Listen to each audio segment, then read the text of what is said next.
नमस्कार, लक्षवेधीमध्ये आपल्या सगळ्यांचं स्वागत। मी प्रसाद काथे। मराठा आरक्षणाच्या निमित्तानं प्रत्येक दिवशी नवनवीन घटना, नवनवीन मागणी आणि नवनवीन रचना समोर येतात। ताज्या रचनेमध्ये मराठ्यांचं आरक्षण केंद्रानं हस्तक्षेप करून टिकवावं, पुन्हा मिळवून द्यावं अशी मागणी संसदेमध्ये करण्यात आली आहे। छत्रपती संभाजीराजे यांनी ती मागणी केली, त्याला राजीव सातव यांनी पाठिंबा दिला आणि पुढे जाऊन शरद पवारांनी सुद्धा तीच मागणी लावून धरली। देशाच्या सर्वोच्च कायदे मंडळामध्ये अशा प्रकारे मागणी लावली जाते, याचा अर्थ मराठा आरक्षणाच्या संदर्भातला विषय हा राष्ट्रीय पातळीवर उचलला जाण्याची तयारी झालेली दिसते। एका बाजूला जो राज्यात कायदा झाला आणि ज्या कायद्याच्या राज्याला सर्वोच्च न्यायालयातून अमान्य ठरवलं गेलं आणि अंतरिम निकाल देत हे प्रकरण घटनापीठाकडे वर्ग करण्यात आलं, तोच कायदा, तीच कायदेशीर रचना केंद्रानं हस्तक्षेप करून टिकवावी अशी मागणी राज्यकर्ते करतात। राजकारण्यांच्याकडून होणारी ही मागणी तर्कसंगत आहे का? एका बाजूला या सगळ्या घडामोडी होत असताना मराठ्यांना आरक्षण मिळालंच पाहिजे अशी आग्रही भूमिका मांडणाऱ्या संघटना आता ओबीसींमध्ये आरक्षण देता येईल का याची सुद्धा मागणी आडून होईना करतायत। त्यांच्या या मागण्यांमुळे ओबीसी समाज अस्वस्थ झालाय।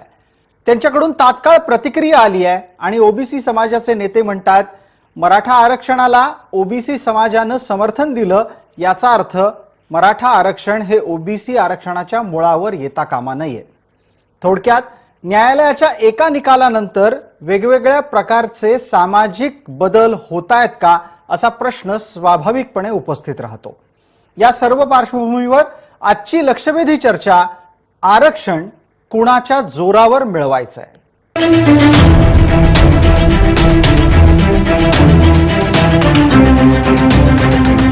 आरक्षणाच्या हक्काचं नाही दिलाच्या बापाचं।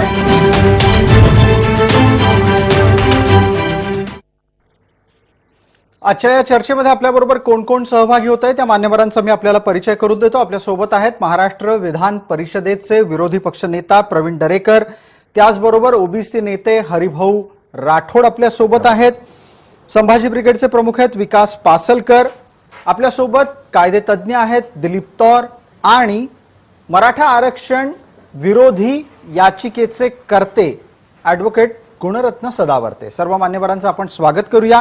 या चर्चेची आपण सुरुवात करताना माझा पहिला आणि थेट प्रश्न हा आत्ता प्रवीण दरेकर यांना आहे।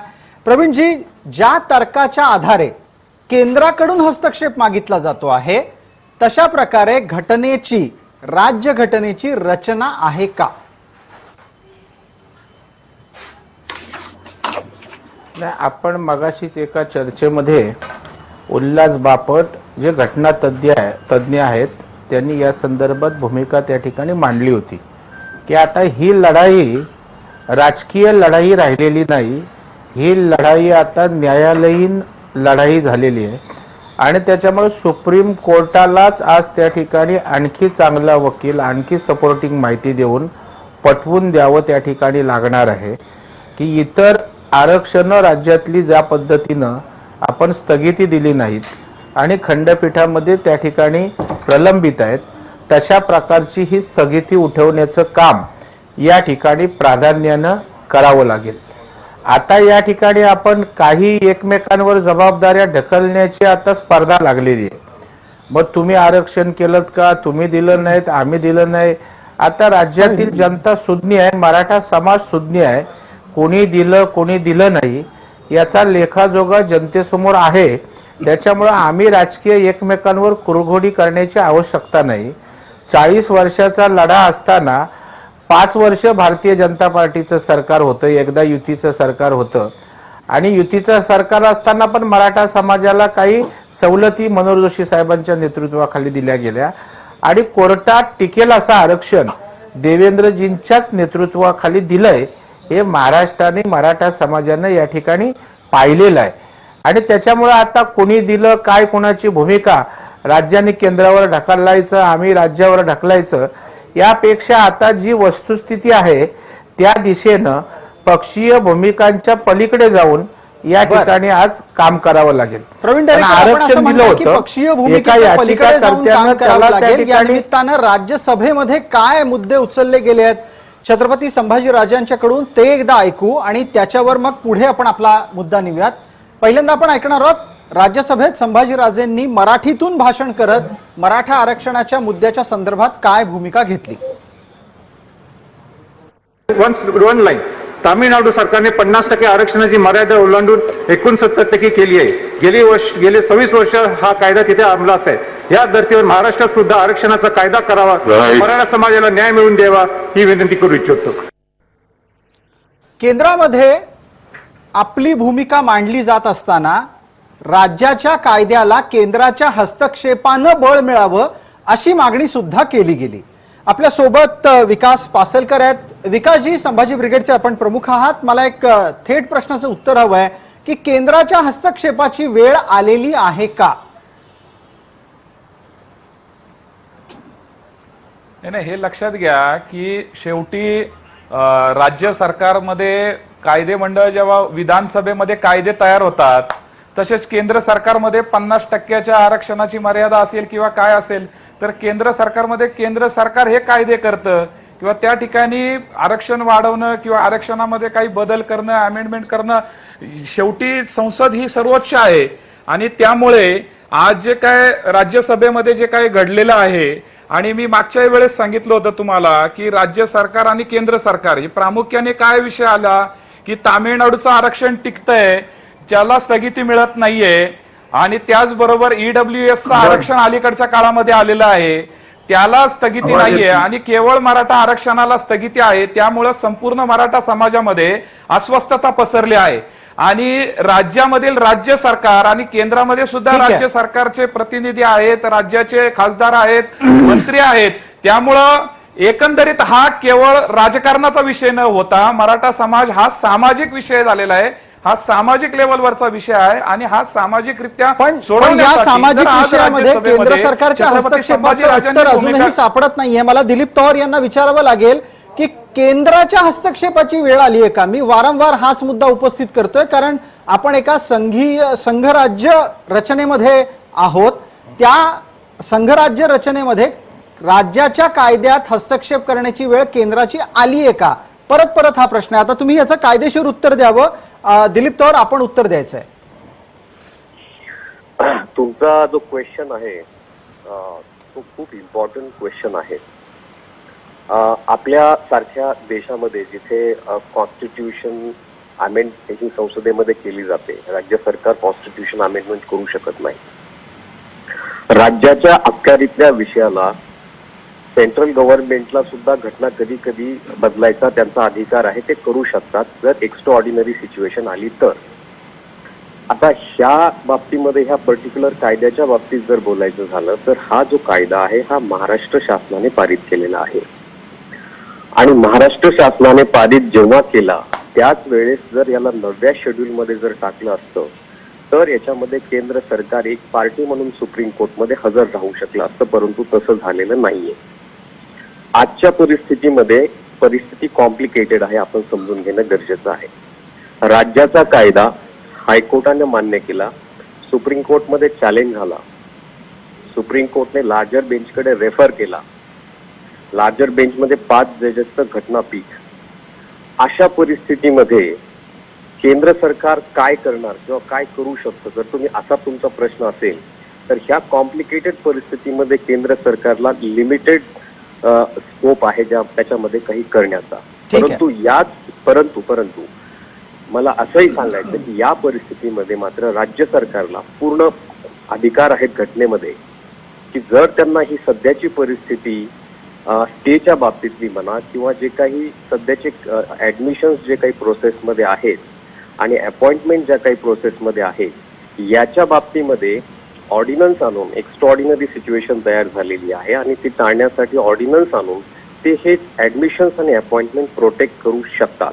बर, म्हणजे थोडक्यात तुम्हाला असं सुचवायचंय की आत्ताच्या घडीला जे काही करायचंय ते सर्वाधिक वेगानं राज्य सरकार करू शकतं.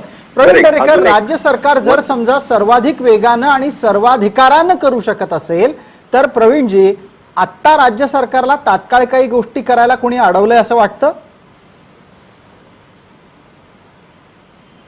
अत्यंत स्पष्टपणे आणि योग्य भूमिका दिलीप तौर यांनी या ठिकाणी मांडलेली आहे की आता प्राप्त परिस्थितीमध्ये सुप्रीम कोर्टामध्ये हा विषय प्रलंबित असताना नेमकं काय करता येईल. तर या ठिकाणी ज्या गोष्टी आता पेंडिंग आहेत किंवा थांबलेल्या आहेत त्यांना पुन्हा कायदा बनवून त्यांना चॅनलाइज करण्याची भूमिका राज्य सरकार घेऊ शकतो. म्हणजे ऍडमिशनची विषय असेल किंवा त्या ठिकाणी अपॉइंटमेंटचा विषय असेल, प्रमोशनचे विषय असतील, हे जे या कारणामुळे थांबलेत ते नवीन ऑर्डिनन्स आणून त्या ठिकाणी करता येतील. एक चांगला महत्वपूर्ण असा विषय या ठिकाणी त्यांनी मांडलाय. आणि म्हणून राज्य सरकारने विचार करत असताना आपल्याला आता नेमकं असं काय करता येईल, कारण उगाच केंद्रावर ढकलायचं. मगाशी तर एका डिबेटमध्ये सांगितलं एका राष्ट्रवादीच्या नेत्यांनी केंद्राने कोर्टाला सांगायला पाहिजे, केंद्राच्या फेवरला कोर्ट आहे. म्हणजे अशा प्रकारची वक्तव्य आपण करणार असू तर त्याला काय अर्थ नाही. आणि मला वाटतं प्रॅक्टिकल भूमिका या ठिकाणी हीच आहे. परंतु या सरकारची मानसिकता बघा, या ठिकाणी या सरकारच्या मानसिकतेचा विषय. आता मी पहिल्यापासून बोललो तर राजकारण बोलाल, कोर्टामध्ये वकील हजर न राहणं, त्यांना वेळेत डॉक्युमेंट्स न देणं, कोर्टाच्या ऑर्डरमध्ये एक्स्ट्रा ऑर्डिनरी परिस्थिती कशी आहे हे प्रूव्ह करू शकले नाहीत असं ऑर्डरमध्ये त्या ठिकाणी म्हटलेलं आहे. मला या ठिकाणी आता विरोधी पक्ष नेत्यांच्या बाबतीत, आम्ही ज्या वेळेला मुख्यमंत्री देवेंद्र फडणवीस साहेब होते त्यावेळेला विरोधी पक्ष नेते प्रतिनिधी त्या ठिकाणी मिटिंगला हजर असायचे. आता विरोधी पक्ष नेत्यांचा पुळका आलाय, देवेंद्र फडणवीस साहेब आल्याशिवाय बोलणार नाही. अरे तुम्ही एकदाही बोलवलं नाहीत आतापर्यंत. काल तुमची मिटिंग झाली, मी मुंबईतच होतो ना विरोधी पक्ष नेता विधान परिषदेचा. त्यामुळं दाखवायचे तुमचे दात वेगळे आहेत आणि खायचे दात त्या ठिकाणी वेगळे आहेत. मग या आणि मुद्द्यावर म्हणून या ठिकाणी आता जो समाज, त्यांच्या मानसिकतेचं या मुद्द्यावर सांगतो. प्रवीणजी, तिकडे जो समाज प्रसाद एकच मिनिट, प्रसाद आरक्षणासाठी बर बर ठीक आहे प्रवीणजी, वेळ प्रसाद एकच मिनिट. प्रसाद मी एकच प्रसादजी मी यांच्या मानसिकतेचं सांगतो की अनेक मराठा समाजाच्या समन्वयकांनी अशोक चव्हाणांना भूमिका सांगितली, मी नावं कोट करत नाही, त्या ठिकाणी निर्णयापूर्वी काय काय केलं पाहिजे दखल घेतली नाही. ज्या दिवशी कोर्टाची ऑर्डर झाली, यांना घाई बघा किती. वर्षा गायकवाड शिक्षण मंत्री या राज्याच्या, आता ते ज्या मुलांचे जे प्रवेशाचे विषय होते ते त्या ठिकाणी घाईनं कोर्टाची ऑर्डर टाईप व्हायच्या अगोदर इकडे या ठिकाणी त्यांनी आदेश देऊन मोकळे झाले. अरे जर अगोदर आपण त्यांना जरी प्रोटेक्ट करण्याचा प्रयत्न केला असता कोर्टाची ऑर्डर येण्यापूर्वी, तरी तुमची मानसिकता आम्हाला कळली असती की या मराठा समाजाच्या मुलांना प्रोटेक्ट करायचंय. पण यांना घाई लागलेली आहे की कसं हे एकदा ढकललं जातात बाहेर. संभाजी मला वाटतं विवेक आता ढकलाढकली विकास पासलकर करण्यापेक्षा आपल्या बरोबर. संभाजी ब्रिगेडच्या विकास पासलकरांना त्याचं उत्तर यासाठी मागतोय कारण आरक्षणाच्या साठीचा सगळ्यात जास्त संघर्ष आपण केलात आणि आपल्या बरोबर इतर मराठा समन्वयक संघटनांनी पण केला, सकल मराठा समाजाच्या सगळ्याच संघटनांनी. पण मग विद्यमान सरकारची निरुत्साही भूमिका ही तुम्हाला दिसतीये का ती तशी केवळ आत्ता स्थलकालानुरूप झालेली आहे? विकासजी. नाही, विद्यमान सरकार आता प्रवीणजी दरेकरांनी सांगितलं की वर्षा गायकवाडांनी ज्या वेळेस निर्णय यायच्या अगोदर किंवा सगळं येण्याच्या अगोदर लगेच ती प्रक्रिया केली, ते अत्यंत चुकीचे आहे. म्हणजे कालपासूनच आम्ही वर्षाताई गायकवाडांना आम्ही पत्र पाठवलेले आहेत की अशा पद्धतीने आरक्षणाच्या संदर्भात अनेक निर्णय होतात किंवा नोकरीच्या संदर्भात किंवा काय होतात, सरकार किती तत्पर आहे हे दाखवण्याची तुम्ही काय एवढी घाई करताय. म्हणजे मराठा समाज याच्यातनं बाहेर पडतोय याचा अनेक लोकांना आनंद होतोय. मग ही अत्यंत चुकीची बाब आहे. आणि या अगोदर प्रवीणजींनी सांगितलं, मला परत एकदा तेच म्हटले की आपल्याला राजकारण करायचं नाही आणि आता परत सरकार त्यांच्या भूमिका, आताचं चालूचं सरकार, त्यांचं मागचं सरकार. आता मी प्रवीणजींना पण विनंती करणार आहे की हा मराठा समाजाचा सामाजिक प्रश्न होऊन बसलेला आहे, मराठा समाजाच्या तरुणांच्या भवितव्याचा प्रश्न येऊन बसलेला आहे आणि म्हणून विरोधी पक्ष म्हणून आज तुम्ही पुढे लागलं पाहिजे, पुढे आलं पाहिजे. त्यांनी अशोकराव चव्हाण साहेबांना आम्ही अनेक वेळा सांगितलं की सिरियस व्हायला पाहिजे या विषयाच्या मध्ये आणि सुप्रीम कोर्टामध्ये आपली बाजू भक्कमपणे मांडली पाहिजे. पण त्याच वेळेस मला असं वाटतं की देवेंद्र फडणवीस असतील विरोधी पक्षनेते विधानसभेतले, प्रवीणजी दरेकर असतील, तुम्ही आता हे बाकीचे अभिनिवेश सोडून पुढे या. ज्या राज्य सरकारने पूर्वी सुद्धा नारायण राणे ज्यांना म्हणताय ना की अभिनिवेश सोडून पुढे या, ते तर पहिल्या दिवसापासून असं म्हणतायत की आम्ही सोबत यायला तयार आहोत. त्यांना विचारलंच जात नाही. थोड्याच वेळापूर्वी दरेकरजी काय म्हणाले तुम्ही ऐकलं? बरोबर आहे ना, मुंबईत होते हे लक्षात तरी पण घ्या. त्यांना बैठकीला बोलावलं गेलं नाही. मला त्यांचं उत्तर देऊ द्या. हे बघा, हे बघा प्रसाद, मला उत्तर देऊ मला द्या. हे बघा, हे लक्षात घ्या की राज्य सरकारची पण जबाबदारी आहे त्यांना बोलवणं, मला जरा भूमिका घेणं. स्पष्ट म्हणून करू द्या. राज्य सरकार सुद्धा मला बोलू द्या ना, प्रवीणजी बोलू द्या, मला 2 मिनिटं बोलू द्या. काते सर, मला अगदी देतो मी. की प्रवीणजी, आज ही आपल्याला संधी राज्य देतो. एकदा सरकार विकासजींचं आणि बोलणं विरोधी पूर्ण होऊ पक्ष दे. विकासजी बोला. राज्य सरकार आणि विरोधी पक्ष आता हा एकमेकांवरती चिखल फेकण्याची वेळ नाहीये. आता सर्वांनी एकत्र येऊन, मग केंद्र सरकारला सुद्धा जर आज छत्रपती संभाजीराजांनी विनंती केली असेल किंवा अनेक नेत्यांनी विनंती केली असेल, त्याच्यामध्ये पवार साहेब असतील किंवा अजून नेत्यांनी जर केंद्र सरकारला विनंती केली असेल किंवा राज्य सरकारमध्ये आम्ही परवाही सांगितलं की हा सामाजिक न्यायाचा विषय आता झालेला आहे याच्यावर आणि विशेषतः मराठा समाजाच्या तरुणांच्या भवितव्याचा प्रश्न निर्माण झालेला आहे. तो संरक्षित करणं अत्यंत गरजेचं आहे. हा ठीक आहे प्रवीणजी, त्यामुळे सर्वांनी एकत्र यावं ही आम्ही समाज म्हणून त्यांना विनंती मला करतोय. आश्चर्य वाटतं. मला विनंती करायची आवश्यकता नाही. मी समाज बांधव आहे. आपल्याला कल्पना आहे की नाही मराठा समाजाच्या आरक्षणासाठी माझं काय योगदान आहे हे मराठा समाजाच्या डॉक्टरना विचारा, प्रमोशन मधल्या विद्यार्थ्यांना विचारा. आणि त्या ठिकाणी जेव्हा जेव्हा वकील लावलेत तेव्हा 5-5, 10-10 लाख रुपये देऊन मी वकील लावलेत. हे मराठा क्रांती मोर्चा, ठोक मोर्चा सगळ्या समन्वयकांना माहित आहे. त्याच्यामुळे माझं राजकारण काय केलं ते जरा नम्रपणे विचारतोय मी आता काय राजकीय अभिनिवेश केला, काय भूमिका केली, एक स्टाईल झाले. तुम्ही राजकारण करू नका जसं काय आम्हीच. अरे सगळे राजकीय पक्ष मदत करायला तयार आहेत. मी भूमिका मांडली, आरक्षण देवेंद्र फडणवीसांनी दिलं, चुकीचं केलं? कायद्यात हायकोर्टात टिकलं ना, याच्यात कसलं आलं राजकारण?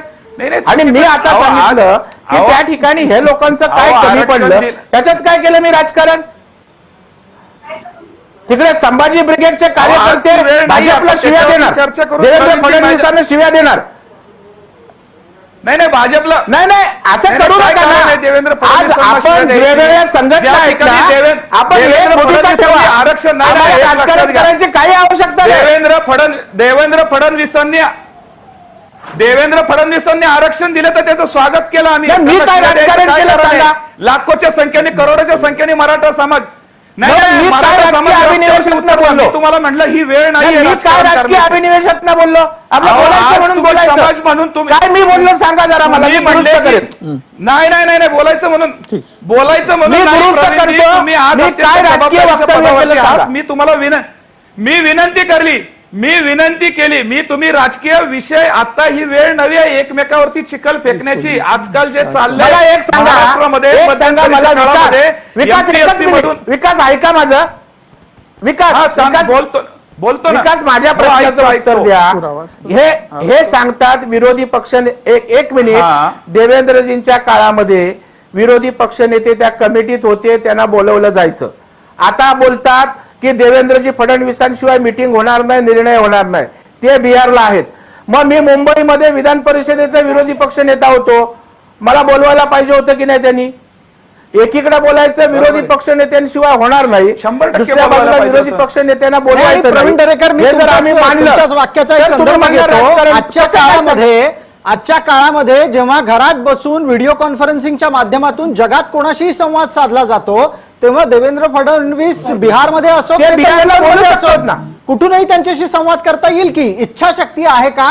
आणि व्हिडिओ कॉन्फरन्सिंगवर खूप विश्वास आहे यांचा. अगदी त्याच मुद्द्याला पुढे घेऊन जाऊयात. आणि तुमचा जो आता दोघांच्या चर्चेतून आलेला एक समान मुद्दा आहे, त्याच्यावर मला गुणरत्न सदावर्तेंना बोलतं करायचंय. गुणरत्न सदावर्ते, याचिकाकर्ते या नात्यानं तुम्ही यावर बोलाच, पण त्याहीपेक्षा कायदा तज्ज्ञ या नात्याने अधिकाधिक खुलासा करावा. प्रश्न तुमच्यासाठी असा आहे की आत्ताच्या घडीला मराठा आरक्षणाच्या निमित्तानं राज्य सरकारच्याकडून काही तात्काळ पावलं अपेक्षित करावीत का? ती त्यांना शक्य आहेत का? आरक्षण मराठा समाजाच्या न्यायी हक्काचं पहिला मुद्दा. आरक्षण मराठा समाजाच्या न्यायी हक्काचं म्हणून सदावर्त्यांना या अशा पद्धतीने चुकीच्या पद्धतीने भारतीय बोलतायत ते संविधानाच्या पहिल्यांदा प्रोव्हिजोकडे बघा, त्यांना भारतीय कायद्याच्या भाषेमध्ये काय बोलायचं संविधानाकडे ते त्याचे बोलावं. प्रोव्हिजन्स वाचा. हे अशा आता पद्धतीने ना जे तर बोलतायत चॅनलवरती मराठा समाजाविषयी अत्यंत द्वेष विरोधी आणि पक्ष गरळ बोलतायत ते. देवेंद्र फडणवीस यांच्या हातात आरक्षण राहिलेलं आहे ना उद्धव ठाकरे यांच्या हातात आरक्षण राहिलेलं आहे.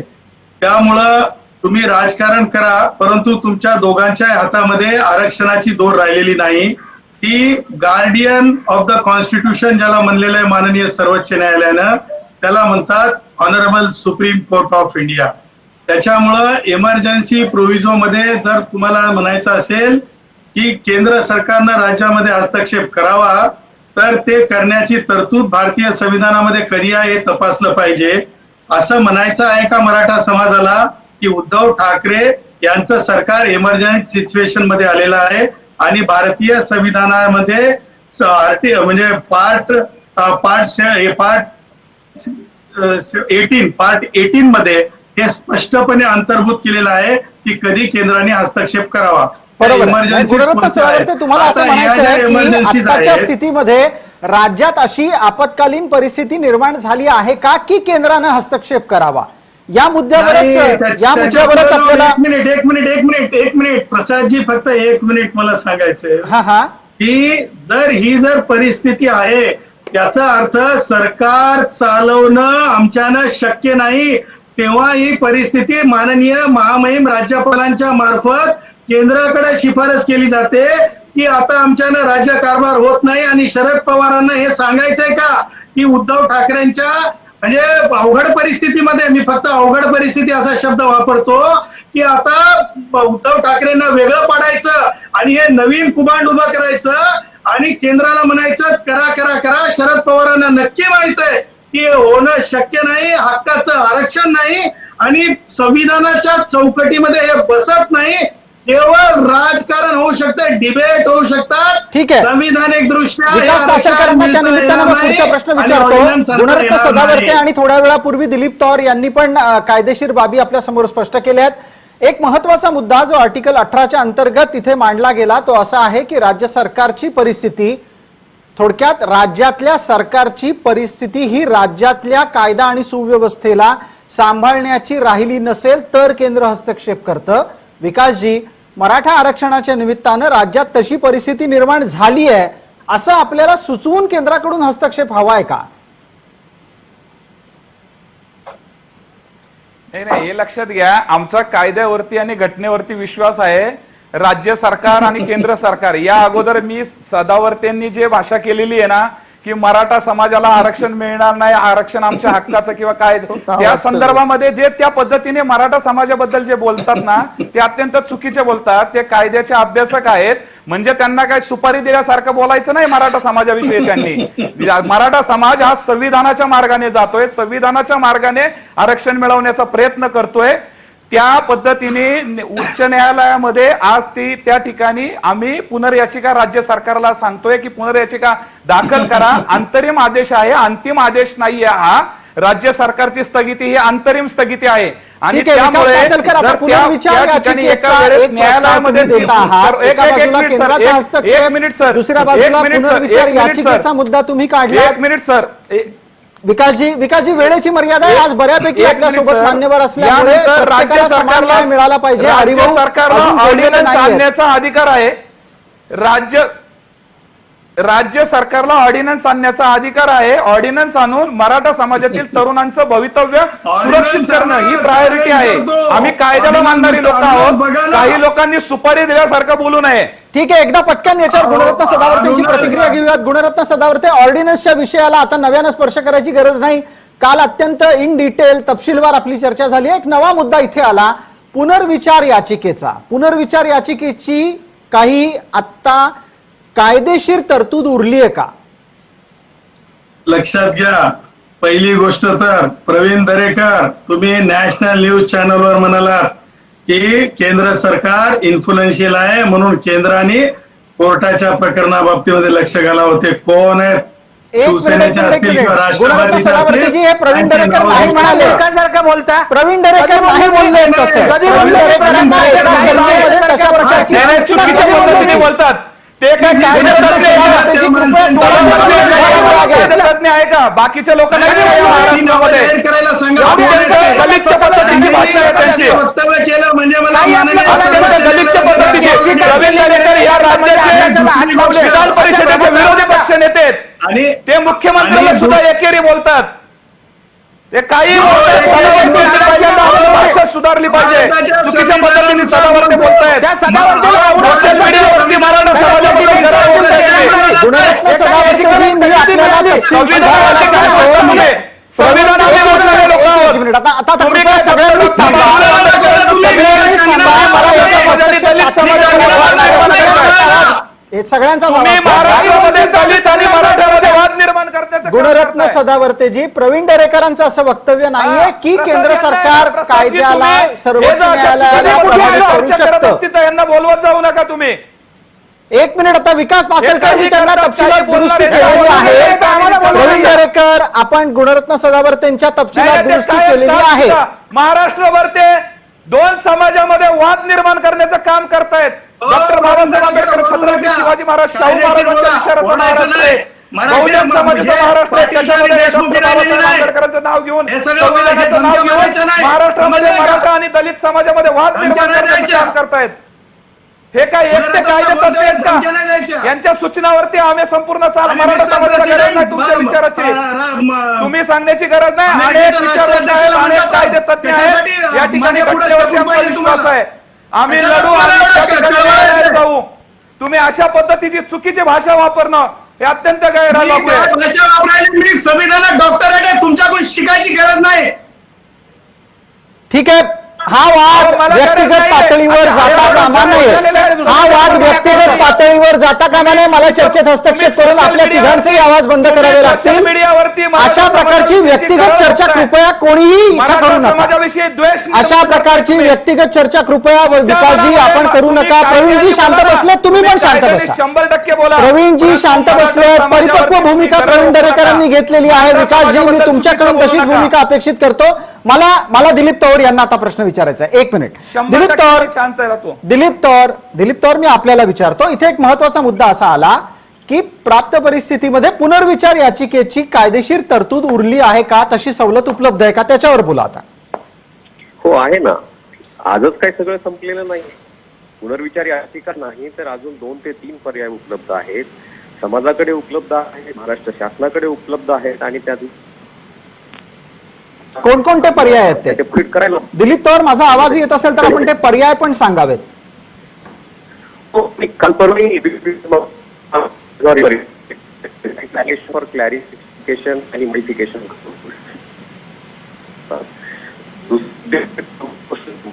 दिलीप तौर, आपला आवाज कदाचित काही मोबाईल नेटवर्कमुळे पोहोचत नाहीये, पण आपण जे म्हणालात ते कानावर पडलं. तुम्ही असं म्हणालात की आत्ताच्या घडीला पुनर्विचार याचिका हा एक पर्याय आहे आणि इतरही काही पर्याय आहेत. आवाज येतोय माझा? आता येतोय, आपण बोलू शकता. हे बघा, याच्याकडे सध्याच्या परिस्थितीमध्ये 2 ते 3 पर्याय आपल्याकडे आहेत, महाराष्ट्र शासनाकडे आहेत आणि घटनात्मक पर्याय आहेत. असं नाही की सगळं काही संपलेलं आहे आणि आता आरक्षणच रद्द झालंय, असं काही नाहीये. पुनर्विचार याचिका म्हणजे रिव्ह्यू ऍप्लिकेशन फाईल होऊ शकतं आर्टिकल 137 प्रमाणे. Application for seeking clarification and modification हेही होऊ शकतं. त्यानंतर माननीय चीफ जस्टिसकडे जेव्हा रेफरन्ससाठी मॅटर जाईल तिथेही अर्ज दाखल करता येऊ शकतो आणि तिथे आपल्याला हे म्हणणं मांडता येऊ शकतं की बाकीचे जे काही केसेस आहेत तामिळनाडू वगैरे यांचा रेफरन्स देऊन तशीच डिमांड याच्या बाबतीतही करता येऊ शकते.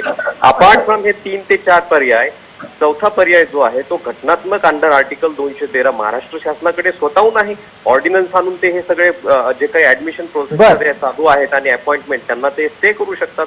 ठीक आहे, आपण विविध पर्याय सुचवत आहात. मला प्रवीण दरेकरांना त्या निमित्तानं विचारायचंय की प्रवीणजी, हे सर्व पर्याय आपल्या समोर याचा अर्थ राज्य सरकार आणि विरोधी पक्षांनी आपापसात एकमेकांशी चर्चा करून समोर ठेवून त्यातला योग्य अधिक कायदेशीर सुदृढ पर्याय निवडून त्या दृष्टीनं पावलं टाकायला तात्काळ हालचाल होणं अपेक्षित आहे. तशी हालचाल होताना दिसतीये का? नाही, तशा प्रकारची हालचाल होताना दिसत नाही. फक्त बोललं जातंय, कृती होताना या ठिकाणी दिसत नाही. जसं मी मगाशी सांगितलं की एकमेकांवर ढकलायचं अशाच प्रकार चाललाय, कारण विरोधी पक्ष नेते आल्याशिवाय आम्ही निर्णय घेणार नाही. आपणही ज्याचा प्रसादजी उल्लेख केलात की व्हिडिओ कॉन्फरन्सच्या माध्यमातून देवेंद्रजींचा सहभाग चर्चेमध्ये घेता आला असता. मुंबईमध्ये मी उपलब्ध असताना मला विरोधी पक्षनेता म्हणून मिटिंगला बोलवलं नाही. म्हणजे यांच्या करणी आणि कथनीमध्ये फरक दिसतोय. आम्ही कधीही तयार आहोत. वेगवेगळ्या प्रकारचे पर्याय या ठिकाणी दिलीप तौर यांनी दिले. ते खरं आहे की राज्य सरकारलाच यामध्ये मेजर भूमिका आता तात्कालिक परिस्थितीमध्ये घ्यावी लागेल आणि त्यासाठी संपूर्ण विरोधी पक्ष या ठिकाणी या सरकारसोबत राजकारणा पलीकडे जाऊन राहील, हा आपल्या चॅनलच्या माध्यमातून मी आश्वस्त त्या ठिकाणी करतो. ठीक आहे. आणि त्याच्यामुळे राज्य सरकारला आता लगेच ज्या उपाययोजना आहेत त्या ऑर्डिनन्सच्या माध्यमातून या ठिकाणी करता येऊ शकतात. जसं मगाशी उल्हास बापट साहेबांनी एका चर्चेत सांगितलं की ते वेगळ्या मार्गाने करता येते आणि हा कायद्याला लगेच पुन्हा तोच ऑर्डिनन्स आणता येणार नाही, पण वेगळ्या मार्गाने आपल्याला ह्या काही गोष्टी मराठा समाजाच्या आहेत अगदी या निमित्तानं मग एक चर्चेतलं महत्वाचं वळण इथे येऊ इच्छित आहे आणि ते आहे की मराठा आरक्षणाला ओबीसी आरक्षणात समाविष्ट करता येऊ शकतं का? विकास पासलकर आपल्याकडे आहेत आज आणि त्यांनी याच संदर्भातली भूमिका बऱ्याच पूर्वीपासून संभाजी ब्रिगेड मांडत असल्याचं कालच आपल्याकडे चर्चेत म्हटलं होतं. आज त्याच्यावरच्या प्रतिक्रिया आलेल्या आहेत. प्रकाश शेंडगे यांनी आज मुंबईमध्ये पत्रकार परिषद घेतली. हरिभाऊ राठोड त्या पत्रकार परिषदेला उपस्थित होते. प्रकाश शेंडगेंनी आपली भूमिका मांडली. ती स्पष्टपणे अशी होती की मराठा समाजाच्या आरक्षणाला ओबीसींनी पाठिंबा दिला, याचा अर्थ ओबीसी समाजाच्या आरक्षणाला हस्तक्षेप करण्याचा, धक्का लावण्याचा अधिकार दिलेला नाही. प्रकाश शेंडगे काय बोलले ते एकदा ऐकूयात, मग हरिभाऊंच्याकडे जायचं आपल्याला. ओबीसी विद्यार्थ्यांच्या 500 कोटीचा जो शिष्यवृत्तीची अमाऊंट आहे ती सुद्धा निधी ह्या सरकारने दिलेला नाही आहे. महाज्योतीसाठी 50 कोटीची घोषणा झाली, पण त्यातला एक छदाम सुद्धा हे सरकार द्यायला तयार नाही आहे. मराठा समाजातील सारथीसाठी 8 कोटीचा निधी 5 मिनिटात दिला जातो. मग ओबीसी विद्यार्थ्यांसाठी, धनगरांच्या मुलांसाठी जी महाज्योती निर्माण केलेली आहे त्यासाठी निधी का दिला जात नाही? तो 50 कोटीचा निधी सुद्धा जो आहे तो ताबडतोब आम्हाला मिळाला पाहिजे. आणि यावर अधिक आपल्या सोबत बोलण्यासाठी आहेत हरिभाऊ राठोड. हरिभाऊ, आता थेट मुद्दा असा येतो आहे की ओबीसी समाजामध्ये मराठा आरक्षण टिकवण्याच्यासाठी ओबीसी समाजातलं आरक्षण घेतलं जाईल अशा प्रकारची भावना जन्माला आली आहे का? ती का आली आहे आणि ती न यावी याच्यासाठी ओबीसी नेते काही प्रयत्न करतायत का? हरिभाऊ, तुमच्या प्रश्नाचं उत्तर मी नंतर देतो. आधी माझा एक महत्वाचा प्रश्न ऐकून घ्या तुम्ही की सुप्रीम कोर्टामध्ये जे इंटरप्रिटेशन साठी हायर लार्जर बेंचला जाण्याच्या संदर्भात 3 जजेसनी वक्तव्य केलं, त्याच्यावर मला सांगायचं आहे की संविधानामध्ये जी तरतूद केली आहे 342A मध्ये त्याच्यात चूक राहिलेली आहे, त्याच्यात कमतरता आहे. त्यामध्ये हे स्पष्ट होत नाही की एखाद्या राज्यामध्ये एखाद्या मागास घटकाला जर आरक्षण द्यायचं असेल तर तो अधिकार राज्याला आहे की केंद्राला आहे, त्यामध्ये अस्पष्टता आहे. आणि तो प्रश्न जेव्हा उपस्थित झाला तेव्हा हायकोर्टाने, मुंबई हायकोर्टाने सांगितलं की हे देता येते, परंतु नंतर जे विरोधी होते ते सदावर्ते वगैरे या सगळ्यांनी सांगितलं की 102 अमेंडमेंट आल्यानंतर ही परिस्थिती बदलली आहे आणि त्यामुळे एक भारतीय संविधानामध्ये अमेंडमेंट 102 नुसार जी तरतूद आलेली आहे त्यामध्ये राज्याला अधिकार नाहीये असा प्रश्न उपस्थित झाला. तर दोन्ही म्हणजे याचं इंटरप्रिटेशन साठी आम्ही लार्जर बेंचकडे जायला पाहिजे असं 3 जजेसनी सांगितलं. ठीक आहे, आपण आजच्या ओबीसीच्या तुमच्या पत्रकार परिषदेवरही बोलूयात आधी जरा. नाही, थांबा. मेन मुद्दा राहून जाईल. माझं काय म्हणणं आहे की जी चूक राहिलेली आहे ती दुरुस्त करायला पाहिजे. लोकसभा चालू आहे, आता ती होऊ शकते, अमेंडमेंट आणायला पाहिजे, म्हणजे आपल्याला लार्जर बेंचकडे जायची आवश्यकता भासणार नाही. पण मग आता ही दुरुस्ती करायची कोणी? त्याची अमेंडमेंट जर आणायची असेल तर ती कोणीतरी खासदारांना मूव्ह करायला पाहिजे. नाही, लोकसभा करेल, पंतप्रधान करेल ना. अच्छा, मग अशा प्रकारची अपेक्षा आपण पंतप्रधानांकडून बाळगली तर त्यावर प्रवीण दरेकरांची प्रतिक्रिया आत्ताच घेऊयात. आपण जो प्रस्ताव दिलाय त्या संदर्भात प्रवीण दरेकर केंद्रात आपल्या पक्षामार्फत ती माहिती पोहोचवतील का? प्रवीणजी, काय त्यांना हे एकदम समजणार नाही, कठीण आहे हे. म्हणजे असं मी सांगितलं तुम्हाला समजलं असा प्रश्न नाही आहे. कधीच करून त्या ठिकाणी आपण मोकळे झालो असतो. याच्यामध्ये कायदेशीर बाबी लक्षात घेणं अत्यंत आवश्यक आहे. मी 2 वर्षापूर्वी निर्णयापेक्षा न्यायालयीन जाऊन मला बोलवलं होतं आणि घटना दुरुस्ती करायची असेल गेलो होतो, 2/3 मेजॉरिटीने, तर त्या ठिकाणी तशा प्रकारची चर्चा केली जाईल. पण आता अधिवेशन चालू आहे म्हणून अमेंडमेंट मूव्ह करा एवढा सोपा विषय लिगली टेक्निकली नाहीये. कारण हा देशाशी संबंधित विषय आहे, आरक्षणाच्या मर्यादेसंबंधी विषय आहे आणि या सगळ्या कायद्याच्या संविधानाच्या चौकटीमध्ये आपल्याला मराठा समाजाला आरक्षण मिळवायचं आहे. केंद्राच्या बाबतीत निश्चित केंद्राच्या हातामध्ये जे जे आहे ते मराठा समाजासाठी 100% केंद्र करेल, परंतु राज्य सरकारच्या हातामध्ये ज्या गोष्टी आहेत त्या तर तात्पर्यानं करा ना. ठीक आहे, आपल्याला वेळेची मर्यादा आहे. इथे एक छोटी जाहिरातीची विश्रांती घ्यायला लागतोय, त्याच्यामुळे मी सर्वच मान्यवरांना सांगतो की कृपया काही क्षण थांबा. प्रेक्षकांना नम्र विनंती की लक्षवेधीच्या पुढच्या भागालाही चुकू नका. लवकरच परत येतोय मराठा आरक्षण कोणाच्या जोरावर या विषयाच्या चर्चेत.